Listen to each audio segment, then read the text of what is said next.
I always preferred to camp alone. It was a way to escape the noise, the stress, and the suffocating weight of modern life. Out in the wilderness, I could breathe. I could listen to the wind whisper through the trees, the distant rush of the stream over smooth stone, the crackle of fire as it danced on dried wood. That's what I told myself when I chose the Appalachian Mountains for my latest trip. I ignored the old man at the last gas station before the trailhead. "You're alone?" he asked, peering at me from beneath his sweat-stained cap. "Yeah," I said, tossing a couple of bottles of water onto the counter. He sucked his teeth, shaking his head. "Mountain's different this time of year. Some folks ain't folks no more. They watch from the trees. They whistle." I chuckled, thinking it was another backwoods superstition. "I'll be fine." The old man had only stared as I left, his cloudy eyes following me out the door.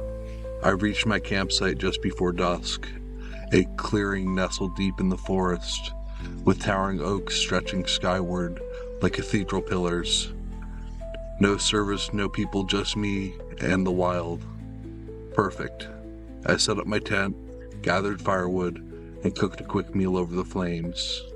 The silence of the wilderness settled around me, thick and absolute, the kind of quiet that makes you realize how far away from civilization you really are. Then I heard it, a whistle. Soft, faint, carried on the wind like a lullaby from somewhere deep in the trees. I froze, spoon halfway to my mouth. I held my breath, listening. Maybe a bird, a trick of the wind. The whistle came again, low, slow, and deliberate. It was human. I scanned the darkened tree line, my pulse quickening. "Hello?" I called out. Nothing, just the crackle of my fire and the rustling leaves. I shook my head. Probably another camper, maybe a hunter. I wasn't alone out here, after all. Still, I slept with my knife under my pillow. By morning, I convinced myself I imagined it. The mind plays tricks in the dark. I made coffee, packed a bag, and spent the day hiking a nearby ridge. By the time I returned, the sun was already dipping below the peaks, painting the sky in hues of orange and violet. And something was wrong. My campsite wasn't how I left it. The firewood I'd stacked was scattered. My tent was unzipped. My backpack, which I left inside, now sat outside, as if someone had been going through it. I felt a chill creep up my spine. A bear, maybe? But nothing was torn or chewed. Everything was just moved. I swallowed the unease and spent the next hour meticulously checking my surroundings. No tracks, no sign of intrusion, nothing. Then the whistling started again. This time it was closer. I grabbed my flashlight, heart pounding, and scanned the tree line. Shadows stretched between the trees, the last remnants of sunlight painting them like twisted silhouettes. And then I saw it, something hanging from a low branch, a wooden effigy. The whistle came again, from somewhere beyond the effigy. This time it was answered by another, two whistlers. They were calling to each other. I didn't sleep that night. I should have left at first light. I didn't know why I didn't. Pride, stubbornness, fear.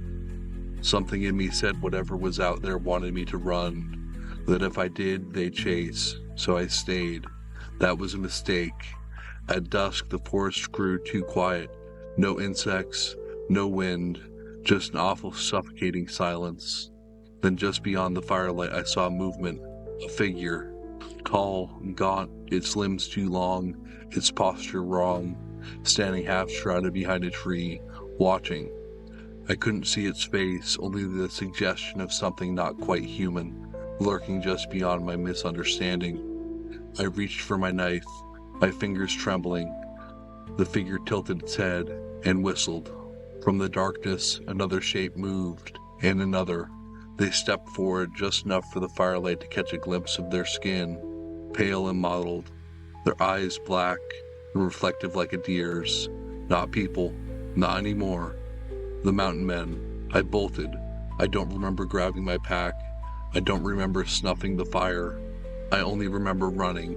The trees blurred past me, branches clawing at my arms as I stumbled through the undergrowth. Behind me, the whistling continued, playful now. mocking. They weren't chasing me. They were hurting me. A shape burst from the trees, slamming into me. I hit the ground hard. The air knocked from my lungs. My flashlight rolled away, casting frantic beams through the brush. I turned, gasping, and I saw it close up. Its skin was stretched tight over sharp bones. Its mouth was too wide, lips cracked and curled into something like a grin. The whistle came from deep in its throat. I kicked, scrambled, sprinted. The trees never ended. The night stretched on. I ran until my legs gave out. And then, nothing. I woke up on the side of a dirt road. A hunter found me at dawn, covered in scratches and half delirious. He drove me back to town, never asking questions. I checked my phone the moment I had service. 3 days had passed. I don't remember them, but sometimes at night I hear it. Soft, distant whistles. And I know they let me go, for now.